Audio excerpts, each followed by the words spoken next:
Third division से पास आज मुख्यमंत्री हैं और फर्स्ट डिवीज़न से पास आज विरोधी दल के नेता हैं। हम चुनाव को हारे नहीं, हराए गए हैं 12,000 वोटों से। नमस्कार, आप देख रहे हैं लाइव सिटीज़। मैं हूं वसीम खान। बिहार विधानसभा चुनाव के बाद बिहार की सियासत गर्माती दिख रही है और ख़ासकर महागठबंधन मोर्चा जो है वो कहीं ना कहीं डामाडोल दिख रहा है। ये बात हम इसलिए कह रहे हैं क्योंकि कांग्रेस के बिहार प्रभारी शक्ति सिंह गोयल ने इस्तीफे की पेशकश की है। सोनिया गांधी राष्ट्रीय अध्यक्ष, उनके पास ये पेशकश की गई है। हमारे साथ इसी बिंदु पर बातचीत करने के लिए कांग्रेस के प्रवक्ता राजेश राठौर जी हैं। सर, क्या कारण माना जाए, हार का कारण माना जाए? शक्ति सिंह गोयल जी अब इस्तीफे की पेशकश उन्होंने कर दी है। सोनिया गांधी के पास लेटर लिख डाला है, बिहार प्रभारी से पद से वो इस्तीफा दे रहे हैं। माननीय बिहार प्रभारी श्री शक्ति सिंह गोयल साहब ने स्पष्ट शब्दों में अपने ट्वीट के माध्यम से अपने स्वास्थ्य का हवाला दिया है। वो कोविड पॉजिटिव हो गए थे, उसके कारण कई और इन्फेक्शन हो गया था, लंबे दिनों तक वो हॉस्पिटल में रहे। तो उन्होंने पार्टी नेतृत्व से कहा कि हमें कोई हल्की जिम्मेदारी दें, लेकिन हम ये समझते हैं कि शक्ति सिंह गोयल साहब का कलेजा वीर कुंवर सिंह से भी कम नहीं है।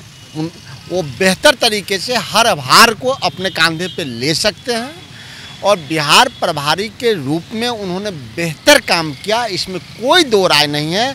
पार्टी के वर्करों को एक नया संदेश दिया कि उन्होंने 5 स्टार कल्चर को बिहार कांग्रेस से समाप्त किया।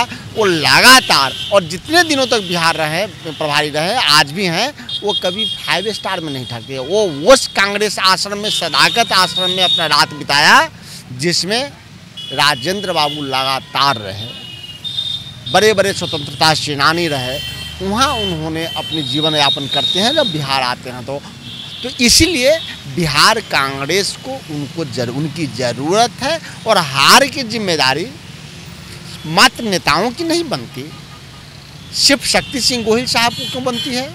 क्यों सिर्फ मदन मोहन साहब की हार जिम्मेदारी लें? क्यों सिर्फ अखिलेश सिंह जी लें? क्यों हमारे 2 प्रभारी अजय कपूर जी, वीरेंद्र राठौर जी लें? हार की जिम्मेदारी हम कार्यकर्ताओं की भी बनती है। हमारा गठबंधन बेहतर रहा। गठबंधन के जिस नेता के हमने चुनाव मुख्यमंत्री के उम्मीदवार के रूप में किया था, बिहार के जनता ने आशीर्वाद देकर बिहार के 1 नंबर का नेता तेजस्वी यादव को बनाया और जो आज बिहार के मुख्यमंत्री वो 3 नंबर के नेता हैं। थर्ड डिवीज़न से पास आज मुख्यमंत्री हैं और फर्स्ट डिवीज़न से पास आज विरोधी दल के नेता हैं। इसलिए शक्ति सिंह गोयल साहब से हम लोग आग्रह करेंगे कि बिहार का कार्यकाल उनका बेहतर रहा। जिस प्रकार से बिहार कांग्रेस की सेवा अब तक किए हैं, भविष्य में भी करेंगे, तो हम कांग्रेसियों के लिए बेहतर होगा। बड़ी जवाबदेही दी गई थी शक्ति सिंह गोयल को, बिहार का प्रभारी चुना गया, बनाया गया और चुनाव में जिस तरीके से कांग्रेस को खासकर काफ़ी झटका लगा, निराशा हाथ लगी, बहुत कम सीटें ही जीत पाए हैं आप लोग। ऐसे में ये नहीं लग रहा है, ये प्रश्न भी उठाए जा रहे हैं कि शक्ति सिंह गोयल यही मुख्य कारण है कि वो अपने पद से इस्तीफा दे रहे हैं? शक्ति सिंह गोयल साहब का बड़कपन है, जो उन्होंने थोड़ी जिम्मेदारी लेते हैं, वो इस्तीफे की पेशकश करते हैं, वो उनका बड़कपन सा लगता है। लेकिन सिर्फ जिम्मेदारी उनकी ही बनती है क्यों? ये जिम्मेदारी हम तमाम कांग्रेसियों की बनती है, गठबंधन के तमाम नेताओं की बनती है। अगर हम 70 लड़के 19 सीट जीते तो आरजेडी भी 144 लड़के 75 सीट जीता। हार जीत का अनुपात दोनों का बराबर रहा है, कोई कम या कोई ज़्यादा। तो गठबंधन में चुनाव होता है तो जिम्मेदारी गठबंधन के नेताओं की बनती है। हमारा लीडरशिप बेहतर रहा है, हमारा नेतृत्व जो महागठबंधन का था, तेजस्वी यादव जी हों, बिहार में मदन मोहन झा जी हों, शक्ति सिंह गोयल जी हों, रणदीप सुरजेवाला जी हों, मोहन प्रकाश जी हों, तमाम नेता लगातार बिहार में बने रहे और बेहतर तरीके से चुनाव लड़ा और जनता ने बेहतर आशीर्वाद दिया। तब हम चुनाव को हारे नहीं, हराए गए हैं 12,000 वोटों से।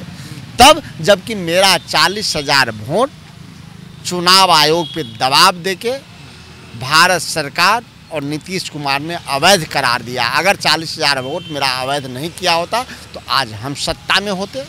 और जो 3 नंबर के जो आज सत्ता में है नीतीश कुमार जी, वो विपक्ष के नेता लायक भी नहीं रहते। वो विपक्ष के लायक भी जनता ने उन्हें नहीं दिया है। विपक्ष में कोई दूसरी पार्टी होती। पर तेज तरार और मजे हुए शक्ति सिंह गोयल जी इस वक्त जब पार्टी को उनकी खासकर ज़रूरत है, क्योंकि एक वरिष्ठ नेता रहे हैं कांग्रेस के, वो और ऐसे वक्त में जहां पर बिहार में खासकर पार्टी को मजबूती प्रदान करने की ज़रूरत है, उस समय हाथ पीछे खींचना कितना उचित समझ रहे हैं? शक्ति सिंह गोहिल साहब ने हाथ पीछे नहीं हटा है। उन्होंने कहा है कि हम अभी भी सांस का प्रॉब्लम है, खांसी का प्रॉब्लम है, हम कोविड पॉजिटिव थे, कई इन्फेक्शन हो गया, तो उन्हें स्वास्थ्य का हवाला दिया है। लेकिन हम समझते हैं कि शक्ति सिंह गोहिल साहब की स्वास्थ्य चाहे जैसी भी हो, वो जिस स्तर पर अगर वो हॉस्पिटल में भी रहेंगे तब भी बेहतर नेतृत्व कर सकते हैं, क्योंकि उनके नेतृत्व की लोहा सत्ता तो सत्ता, विपक्ष के नरेंद्र मोदी और अमित शाह भी जानते हैं कि उनको चने चबा दिया था, दांतों तले चने चबा दिया था शक्ति सिंह गोहिल साहब ने गुजरात में। उसी के कारण तरी पार हुए थे अमित शाह जी, नरेंद्र मोदी भी को भी छक्का छुड़ा दिए थे। इसलिए काम करने के तरीका विरोधी दल के रूप में गुजरात में भी उन्होंने एक बड़ा नाम किया है। बिहार का परिणाम हम लोगों की इच्छा के अनुरूप नहीं आया, इस बात को हम सब समझते हैं, लेकिन क्यों नहीं आया ये विपक्ष भी समझती है कि विपक्ष के छल बल कल और सरकारी तंत्र के उपयोग के कारण विपक्ष सत्ता में आई है, जो आज भारतीय जनता पार्टी नीतीश कुमार के नेतृत्व का है, परंतु जनता ने उन्हें तीसरे नंबर पर कर दिया था। तो शक्ति सिंह गोहिल ने हालांकि इस्तीफे की पेशकश की है, मगर कांग्रेस के तमाम नेता कह रहे हैं कि शक्ति सिंह गोहिल जहां भी रहेंगे, हालांकि स्वास्थ्य उनका ठीक नहीं है, कोविड-19 यानी कोविड पॉजिटिव हो गए थे, उसके बाद से स्वास्थ्य थोड़ा ठीक नहीं चल रहा है। ऐसे में शक्ति सिंह गोहिल हमेशा से पार्टी के लिए कार्य करते रहे हैं और आगे भी करते रहेंगे। लाइव सिटीज़ के साथ बने रहें, हम तमाम लेटेस्ट तस्वीर लगातार अपडेट करते रहेंगे। कैमरा पर्सन गुड्डू के साथ मैं वसीम खान, लाइव सिटीज़ पटना।